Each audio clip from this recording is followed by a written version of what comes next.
આજની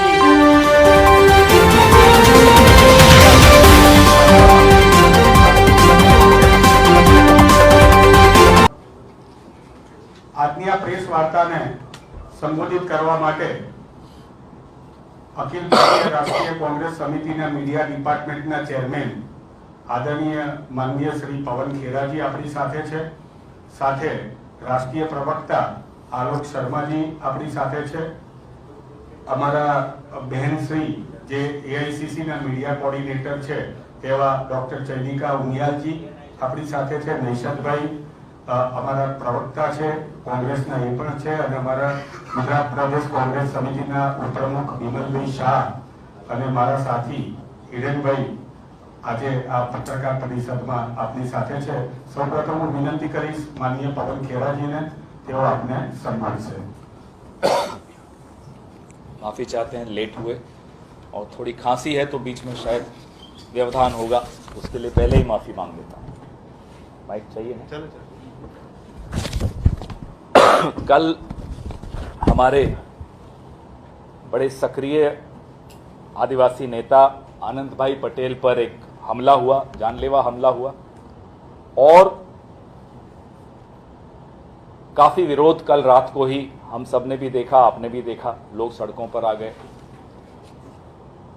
आनंद भाई पटेल ने केंद्र सरकार और राज्य सरकार को घुटनों पे ला दिया था।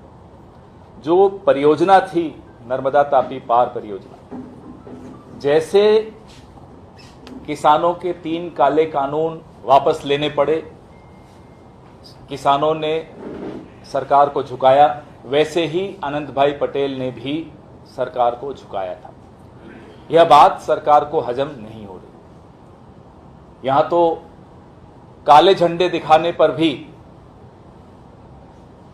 ऐसी ऐसी धाराएं लगा दी जाती हैं। हमारे 4 साथी अभी भी सूरत में गिरफ्तार हैं। तो यहां आप सोचिए, किसी ने सरकार को घुटने पे टिका दिया हो, उसके साथ क्या क्या किया जाए।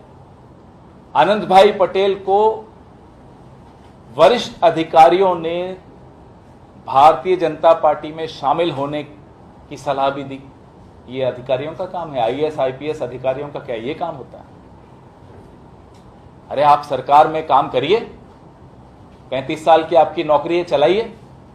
आप क्यों हस्तक्षेप कर रहे हैं राजनीति में? आप बोलेंगे साहब आलोक शर्मा जी आप कांग्रेस छोड़ दीजिए, चैनिका जी आप कांग्रेस छोड़ दीजिए, हिरेन बैंकर जी आम आदमी चले जाइए, विमल शाह जी आप भाजपा चले जाइए। यह काम होता है अफसरों का।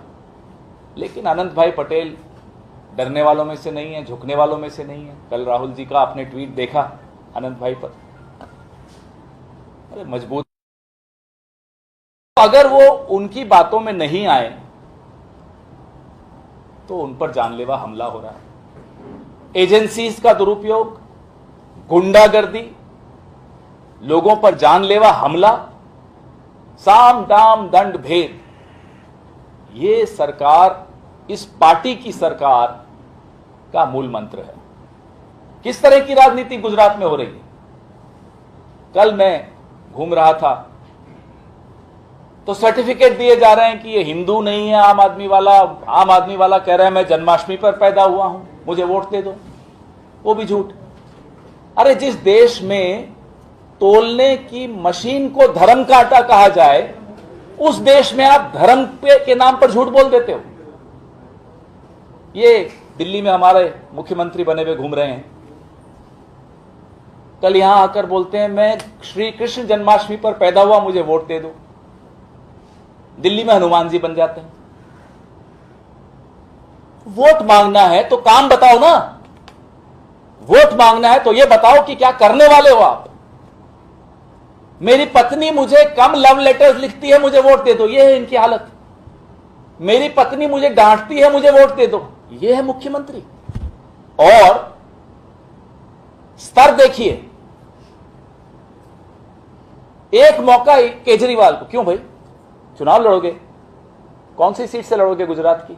चुनौती देता हूं मैं, अगले 24 घंटों में सीट का नाम बताया जिसमें केजरीवाल यहां से चुनाव लड़ेगा। फिर नाम ले अपना नारे में कि केजरीवाल को मौका दो। नहीं तो क्या गुजरात के लोग मूर्ख हैं कि एक हरियाणा के आदमी को मुख्यमंत्री बनाएंगे या उसके नाम पे वोट देंगे, या इधर एक जलगांव का आदमी है अध्यक्ष बना हुआ है भारतीय जनता पार्टी का, उसके नाम पर वोट देंगे? गुजरात के पार्टी, गुजरात के नेता, गुजरात के मुद्दे, गुजरात के नारे, गुजरात के नौजवान इन मुद्दों पर वोट देंगे। हमारी होर्डिंग्स देख लीजिए, हमने क्या क्या काम किया है उस होर्डिंग पर वो होता है। ना कोई धर्म की बात होती है, ना कोई जाति की बात होती है, ना कोई इस तरह की हल्की स्तर की बातें होती कि मैं इस फला दिन पैदा हुआ था, मैं इस कृष्ण भगवान का अवतार हूं। अपने आप को अवतार मानते हो? और दूसरी पार्टी, उसका तो खैर काम ही यही है, लोगों में विभाजन कराना, हिंदू मुसलमान कराना दिन भर। 27 साल का हिसाब दो, आने वाले 5 साल में क्या करोगे वो जवाब दो। हमारी होर्डिंग्स, भारतीय जनता पार्टी की होर्डिंग्स और आम आदमी पार्टी की होर्डिंग्स, आप इन तीनों की तुलना कर दीजिए, आपको जवाब मिल जाएगा गुजरात को किसको वोट देना चाहिए, कौन है जो गुजरात के मुद्दे उठाता है। आज आपके सामने हम सारे साथी आए हैं तो एक मकसद यह भी है कि मैं अपने सहयोगी आलोक शर्मा जी का आपसे परिचय, आप जानते हैं इनको, रोज टीवी पर ये जूझ रहे होते हैं, परिचय इसलिए करवा रहा हूं कि चुनाव तक इनको मैं आपके हाथ सौंप कर जा रहा हूं। ये आपसे लगातार संपर्क में रहेंगे, बातचीत करते रहेंगे, बड़ी अच्छी रिसर्च है इनकी दोनों पार्टियों पर और अपनी पार्टी पर तो खैर है ही। चयनिका जी प्रोफेसर हैं दिल्ली विश्वविद्यालय की, ये सूरत में ज्यादा काम करेंगी।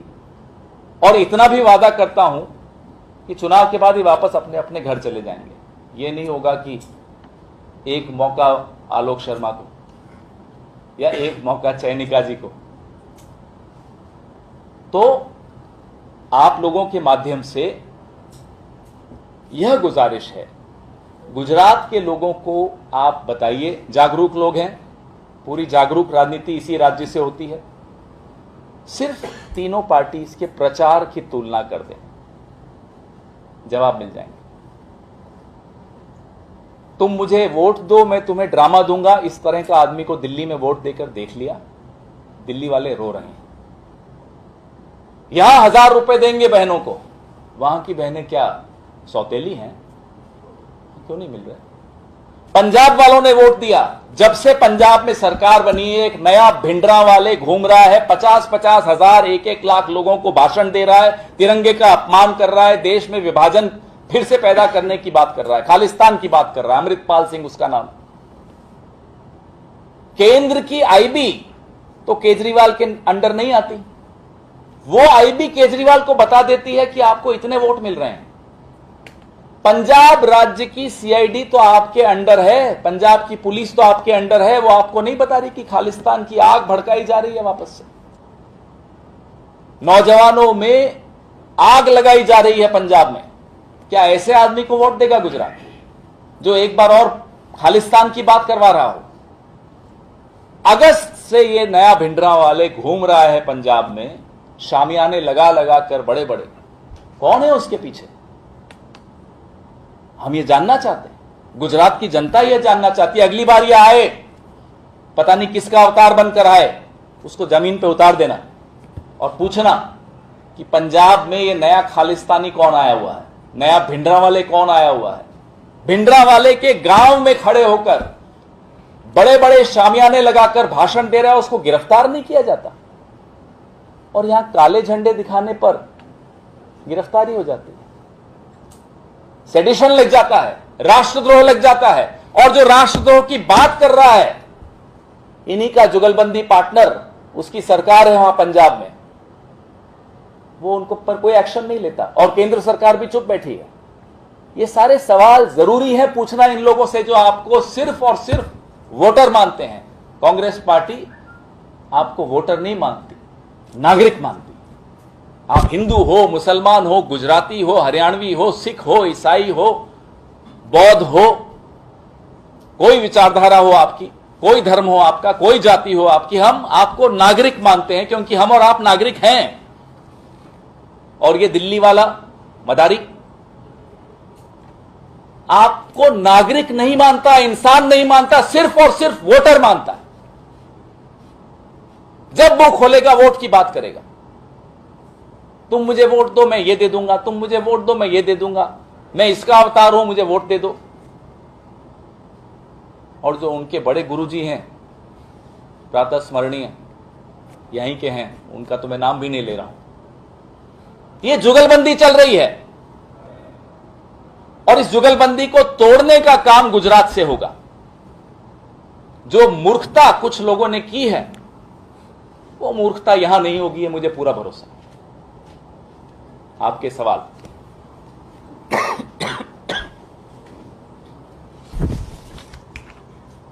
खीरा जी सिर्फ होर्डिंग से जो चुनाव नजदीकी नहीं होगा ना? प्रचार की बात हो रही है, क्या मुद्दे उठाए जा रहे हैं? होर्डिंग्स की साइज की बात नहीं कर रहा, जो मुद्दे दिखाए जा रहे हैं। आपकी सवाल बहुत जायज है। आप कौन से मुद्दों पर हम बात कर रहे हैं और कौन से मुद्दों पर वो बात कर रहे हैं? कभी आपने सुना कांग्रेस का कोई नेता आकर कहे कि मैं फला भगवान का अवतार हूं इसलिए मुझे वोट दो? कभी ऐसा ड्रामा सुना आपने इन मंचों से? और रही बात भाजपा की, सीधा सीधा तुलना है 27 साल उनके और उसके पहले के 27 साल हमारे। तुलना कर दीजिए क्या क्या बना उस वक्त, क्या क्या काम हुआ उस वक्त, और पिछले 27 साल में क्या बर्बादी हुई नौजवानों की, उद्योगों की, छोटे लघु उद्योगों की क्या हालत हुई। मैं सिर्फ मुद्दों की बात कर रहा हूं, वही मुद्दे जो आपको प्रचार में दिखते हैं। बस खीरा जी, एंटी इनकम्बेंसी इतने सालों से चल रही है, पब्लिक के पास क्यों पहुंच नहीं रही? कांग्रेस क्या करती है? देखिए, कांग्रेस में हर बार आप जैसे साथी दिल से ऐसा सवाल पूछते हैं, अच्छा भी लगता है और मैं फिर दिल से ही उसका जवाब देता हूं। बुरा लगता है आप लोगों को, लेकिन मैं फिर भी दूंगा। विपक्ष की राजनीति करना आसान नहीं होता। लोकतंत्र में विपक्ष की राजनीति सिर्फ विपक्ष नहीं करता, उसको मीडिया का सहारा चाहिए होता है। विपक्ष में कोई हो, आज हम हैं कल भाजपा होगी। आप याद करिए 2014 से पहले का मीडिया, सीएजी की ड्राफ्ट रिपोर्ट लीक हो गई पे हफ्ते हफ्ते भर रोज प्राइम टाइम शोज चलाता था। आप बहुत वरिष्ठ हैं, आपने वो वक्त देखा है। सीएजी की फाइनल रिपोर्ट पे अब चर्चा नहीं होती, ये फर्क आ गया है। उस वक्त का विपक्ष की किस्मत कितनी अच्छी थी कि इतना बढ़िया मीडिया मिला उसको। आज के विपक्ष की किस्मत देखिए, मीडिया बहुत बढ़िया है, उसके मालिक थोड़े झुके हुए हैं। रिपोर्टर्स में कोई कमी नहीं दिखती। आप लोग मेहनत कर रहे हैं, हमारी तरह आप शायद हमसे ज्यादा मेहनत करते हैं, लेकिन कितना बुरा हो लगता होगा आपको कि जो मुद्दे हैं जमीन पर, शाम को वो टीवी पर नहीं दिखते। शाम को वही होता है कि रावण की दाढ़ी क्यों है। बताओ, इस मुद्दे पर कभी चुनाव लड़ा जाएगा क्या? इस मुद्दे पर राजनीति होनी चाहिए इस देश की कि रावण की दाढ़ी क्यों आ गई? हफ्ते हफ्ते भर डिबेट्स चल रही हैं इस पर। मैं सिर्फ आपसे यह गुजारिश कर रहा हूं आपके सवाल के जवाब में, भाई, बिना मीडिया के विपक्ष बेसहारा है, लाचार है, अनाथ है। तो जब आप सवाल पूछते हैं कि कांग्रेस की बात या विपक्ष की बात लोगों तक क्यों नहीं पहुंच रही, वो सवाल आप अपने आप से भी पूछिए और मुझसे भी पूछिए और दोनों मिलकर जवाब देंगे। और बताइए। गौरव भाई, सीआर पाटिल का ये कहना है कि अनंत पटेल अपनी बैठक से हारने वाले हैं, इसलिए वो नाटक कर रहे हैं, उनका कोई होना नहीं। सीआर पाटिल जिसको हमारे अनंत भाई पटेल ने झुका दिया, इतनी बड़ी 10,000 करोड़ की परियोजना, 10,000 करोड़ की परियोजना, उससे भी ज्यादा की परियोजना को वापस लेना पड़ा। और ये ऐसी पार्टी जो जनता के हित में अगर फैसला कोई वापस लेना पड़े तो उसको भी वो हार मान ले अपनी, ऐसी पार्टी कह रही है कि अनंत पटेल हारेंगे। 10 अक्टूबर से तो उसमें तो मैं आपको क्या, ये कभी कभी मजाक करने की आदत होती नेताओं की। सीआर पाटिल जी ने मजाक किया, हंस लो आप भी, हम भी हंस लेते। चुनाव के बाद देखते हैं कौन हंसता है कौन रोता है। सर, आप बार-बार ये कहते हो कि ऑफिसर्स ने एमएलए को कहा कि आप भारतीय जनता पार्टी में जुड़ जाओ। आज तक आपने कभी नाम नहीं बताया, ऐसा क्यों? नाम भी बोल दो कि आनंद भाई पटेल से पूछ लीजिए, आनंद चौधरी से पूछिए, आनंद चौधरी से पूछ लीजिए, आप पूछिए और छापिएगा। बस इतना वादा कर दीजिएगा, मैं उन तमाम लोगों को आपके सामने बैठाने को तैयार हूं। छापने की जिम्मेदारी आपकी, प्राइम टाइम पे चलाने की जिम्मेदारी आपकी, हम नहीं चूकेंगे। पहले भी किया था, आगे भी करेंगे, इसके पहले भी किया था। खुलासे किए हैं, आगे भी करेंगे, आगे भी करेंगे। भाई अफसरों से लड़ाई नहीं है, लड़ाई जिससे है उनके आकाओं से है। अफसरों को सिर्फ ये सलाह दी जा रही है कि अपने आकाओं के हाथ में प्यादे मत बनिए, कल सरकार हमारी भी आएगी, फिर बताएंगे। महत्वपूर्ण मुद्दा ये है कि कांग्रेस अपने एमएलए एमपी को क्यों नहीं संभाल पाती, वो क्यों चले जाते हैं? मैंने आपको बताया, विपक्ष की राजनीति करना आसान नहीं होता। राहुल गांधी में दम है, वो कर रहा है। हम में से जो लोग बैठे हैं, दम है, हम कर रहे हैं। कुछ लोगों में दम नहीं होता, व्यापार करते हैं, डर जाते हैं, नोटिस आ जाता है, सरकारी अफसर डरा देते हैं आकर कि साहब ये धाराएं लग जाएंगी। कांग्रेस से पास इतना सारा डर ही कांग्रेस से है। जाहिर सी बात है कि जिसकी दुकान पे सौदा होगा वहीं तो जाकर लूटमार होगी, कहीं और थोड़ी होगी।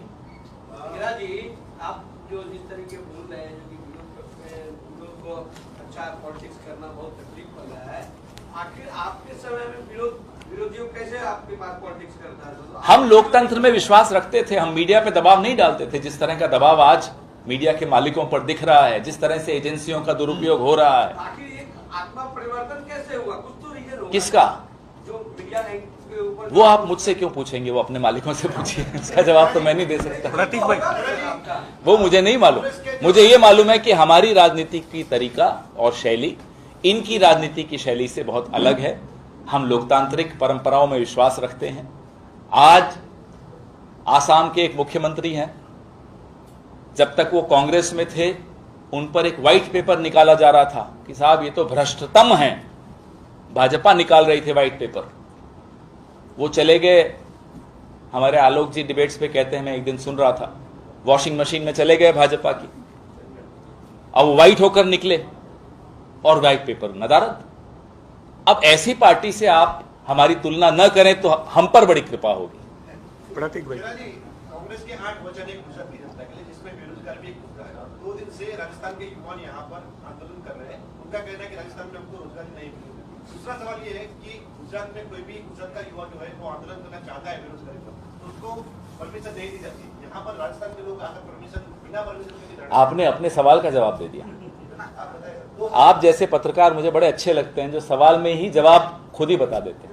हकीकत यही है, गुजरात में अगर कोई आंदोलन करे तो उस पर पासा और अलग अलग धाराएं लगा दी जाती, लेकिन राजस्थान सरकार के खिलाफ कोई आंदोलन करने गुजरात आना चाहे तो उसको स्वागत होता है, उसके लिए पूरी व्यवस्थाएं की जाती हैं, उसको कोई रोक टोक नहीं होती। आपको समझ में आ जाना चाहिए कौन किसके पीछे क्या करवा रहा है।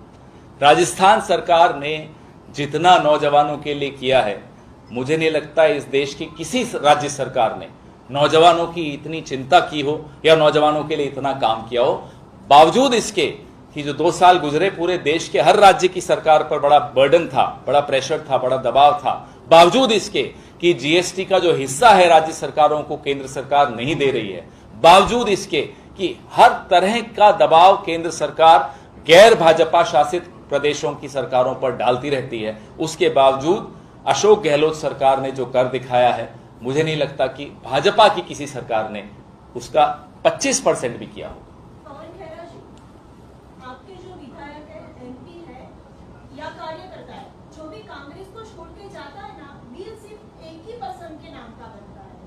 नाम आप जानते हैं क्यों ऐसा होता है कि आपका पर्सन उनको संभाल क्यों नहीं पाता है? नहीं समझा, क्या चाहे वो किसका नाम लेते हैं? जगदीश ठाकुर जी से काफी लोग नाराज होकर कांग्रेस छोड़ के जा रहे हैं।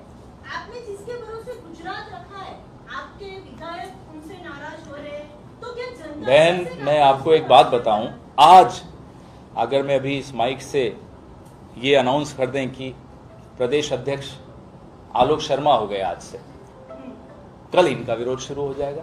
ये हर संगठन में होता है। जिसको पद दिया जाता है उसकी खिलाफत कोई ना कोई जरूर करेगा। ये परिवारों में भी होता है, व्यापारों में भी होता है, संगठनों में भी होता है, गैर समाज से जो समाज सेवी संगठन है गैर सरकारी उसमें भी होता है, हर जगह होता है। अब गडकरी जी के साथ क्या हो रहा है देखो। नहीं अब आपने पूछ लिया, अब मुझे बोलने दो। गडकरी जी के साथ क्या हो रहा है देखिए। सरेआम 15, 16, 17 साल का एक मुख्यमंत्री शिवराज सिंह कर दिया बाहर, अपनी मेन जो निर्णायक जो मंडली होती है उससे भारतीय जनता पार्टी ने बाहर कर दिया। रमन सिंह 15 साल मुख्यमंत्री रहे, कर दिया बाहर। जो दिखता है हमारे यहां सब कुछ पारदर्शिता से दिखता है, जहां दिख नहीं रहा वहां हो नहीं रहा, ये मत मान लीजिएगा। वहां कहीं ज्यादा हो रहा है और अचानक एक दिन विस्फोट होगा। वहां डेढ़ लोगों की जो सरकारें चल रही हैं केंद्र में, उस पार्टी की हालत क्या है और उसके जो रिमोट कंट्रोल नागपुर वालों के हाथ में, वहां क्या हालत है, क्या आपस में विवाद है, वो सब हमसे ज्यादा आप जानते हैं, क्योंकि हमें भी आप ही जैसे लोग आके बताते हैं कि साहब वहां ये हो गया, वहां ये हो गया। सर, गुजरात चुनाव के वक्त ही राजस्थान में जो उबाल हुआ कांग्रेस में या सरकार को लेकर या मुख्यमंत्री को लेकर, इसका असर हर बार ऐसा देखने को मिलता है गुजरात में कि टिकट बंटवारे में बवाल हो जाता है। अब पड़ोसी राज्य में जिनका मुख्यमंत्री यहाँ पर के पर्यवेक्षक हैं, और ऐसे में लोगों का, न केवल कांग्रेस का बल्कि लोगों का भी मनोबल कहीं ना कहीं टूटता नजर आ रहा है कि कांग्रेस में क्या हो रहा है। अब ऐसे मौके पर देखिए, मैं इस बात का मैं यकीन रखता हूं, लोगों को हक है ये जानने का कि उनकी देश में या प्रदेश में जो राजनीतिक दल है उसके भीतर क्या चल रहा है। उसको ढक दो, खिड़की दरवाजे बंद कर दो, अंदर क्या हो रहा है बाहर लोगों को मालूम ही नहीं हो, मैं इसमें यकीन नहीं रखता। पारदर्शिता होनी आवश्यक है। मुझे बताइए कौन सी ऐसी पार्टी है जिसके आंतरिक चुनाव पर चर्चा कभी आपने टीवी पर देखी हो? पिछले 10 दिन में 3 राजनीतिक पार्टियों के अध्यक्ष बन गए। एक कॉलम की खबर आई, अब एक बीजेपी की तो लंबी खबर थी क्योंकि बीजेपी है वो, तो जेपी नड्डा को एक्सटेंशन मिल गई। कोई डिबेट नहीं हुई। किसने दी एक्सटेंशन? किसका वोट था? कौन लड़ा उनके खिलाफ? कुछ नहीं। 2 और पार्टियां हैं, नाम नहीं लूंगा, वो रीजनल पार्टीज, दोनों के अध्यक्ष बन गए, कोई चर्चा नहीं। कांग्रेस पर चर्चा हो रही है और बड़ा स्वागत है, ये चर्चा होनी चाहिए, मैं इसके खिलाफ नहीं हूं। आप लोग अच्छा कर रहे हैं कि हमारे चुनाव में इतनी रुचि ले रहे हैं, लेकिन हर पार्टी को आप लोग भी हिदायत दीजिए कि अगर लोकतंत्र अपने भीतर लाएं तो ऐसा लाएं। चुनाव हो रहा है बाकायदा, एक तरफ थरूर साहब हैं, एक तरफ खरगे साहब हैं, अभी आए थे शायद खरगे साहब परसों। रोज डिबेट्स हो रही हैं, कभी आलोक शर्मा जी जाते हैं, कभी चयनिका जी जाती हैं, हमारे सब तमाम प्रवक्ता जा रहे हैं डिबेट्स में, बात कर रहे हैं। इसमें होनी चाहिए, क्यों नहीं होनी चाहिए, लेकिन बाकी पार्टियों में क्यों नहीं होती है सवाल भी होना चाहिए। मेरा सिर्फ आपसे यह गुजारिश है। सर, मुद्दा ये था कि गहलोत जी जाना नहीं चाहते थे राष्ट्रीय अध्यक्ष के तौर पर, या मुख्यमंत्री पद अपने चहेते विधायक को मुख्यमंत्री पद देना चाहते। पायलट में भी कोई अर्थ नहीं है पार्टी। ये सब जानने के लिए मैं भी आपकी अखबारें पढ़ता हूं, क्योंकि नई नई थ्योरीज रोज सुनाई देती है मुझे। असलियत कुछ और होती है। हर टीवी चैनल, हर अखबार में एक नई कहानी मिलती है कि राजस्थान में ये हुआ तो इसलिए हुआ। बड़ी रोचक होती हैं, मनोहर कहानियां होती हैं, मुझे बड़ा आनंद आता है पढ़कर। असलियत कुछ और होती है, ऐसी नहीं होती जो आप कह रहे हैं। पवन खेरा जी, जिस तरह से लग रहा है कि इस बार 2022 में कांग्रेस सत्ता पर, जैसा आपने बताया, कांग्रेस को बता रहे हैं कि सत्ता पर आने वाले, क्या लगता है कि जैसे कि परिणाम आने के बाद अब कांग्रेस अच्छी सीट पर आ जाए और आम आदमी पार्टी भी अच्छी सीट लेके आए, तो फिर हाथ मिला के आप सरकार बना रहे हैं? आप ऐसे व्यक्ति से के बारे में मुझसे बात कहलवाना चाह रहे हैं जो बहुत बड़ा आदमी है, कहता अपने आप को आम आदमी है, कभी किसी भगवान का अवतार बन जाता है, कभी किसी भगवान का अवतार हो जाता है। मैं बहुत छोटा आदमी हूं। सर, लेकिन सत्ता के लिए तो नहीं, करना पड़ता है। इतने बड़े आदमी से हाथ नहीं मिलाया जाता, उसके आगे हाथ जोड़ के वो भी दूर से ही सलाम किया जाता है। Thank you very much. धन्यवाद। Thank you.